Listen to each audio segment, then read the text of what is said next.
Hi folks, this is Jason. Hope you're okay today. It's good to see you. We're looking at Richard Bauckham's book, Jesus and the Eyewitnesses, the Gospels as Eyewitness Testimony, Richard Bauckham, 2006.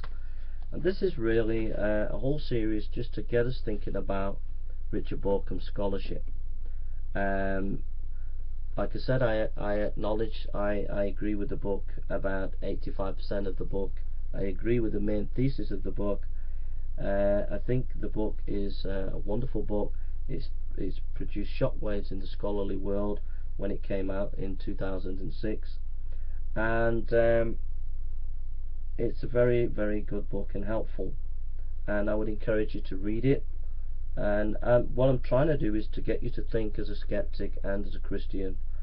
And I think as a skeptic you need to consider some of this scholarship that will challenge your skepticism.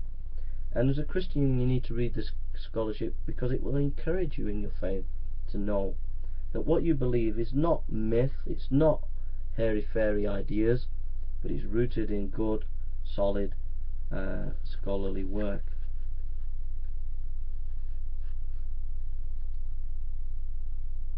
So, page 95, Bauckham says the appointment of the 12, that's the 12 disciples, constituted, as several scholars have agreed, a prophetic sign of what God was doing in Jesus' ministry. So in other words, the historical Christ studies have come to see that the 12 disciples were actually real historical people.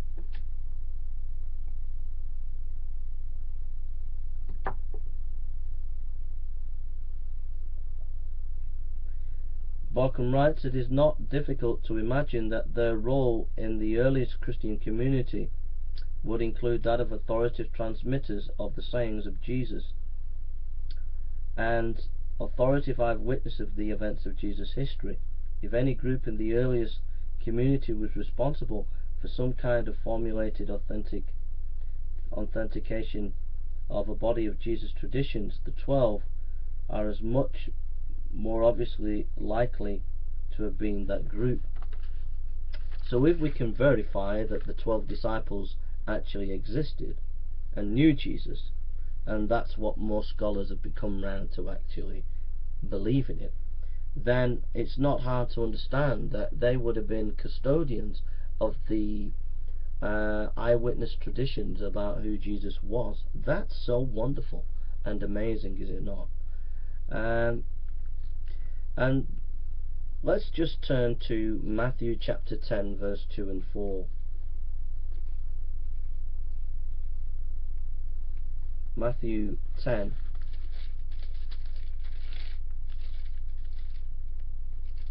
2 and 4.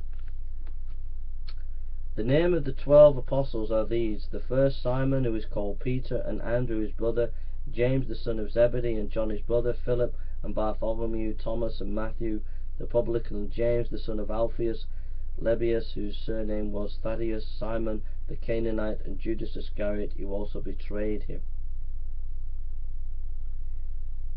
These 12 Jesus sent forth and commanded them, saying, Go not into the way of the Gentiles and into the city of Samaria, but go rather to the lost sheep of the house of Israel. Now you can find the name of the 12 in Mark chapter 3 verse 16 to 19, Luke chapter 6 verse 13 to 16, Acts chapter 1 verse to 1:13.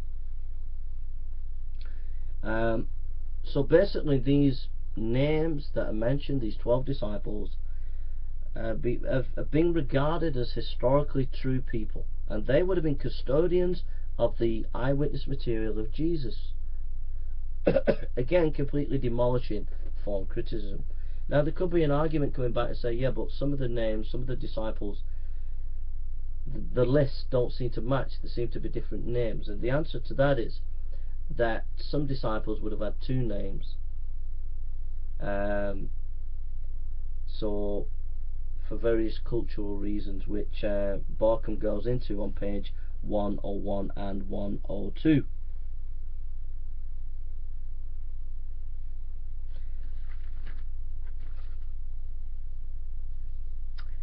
So we'll leave it there on that, and we've got some other bits of information.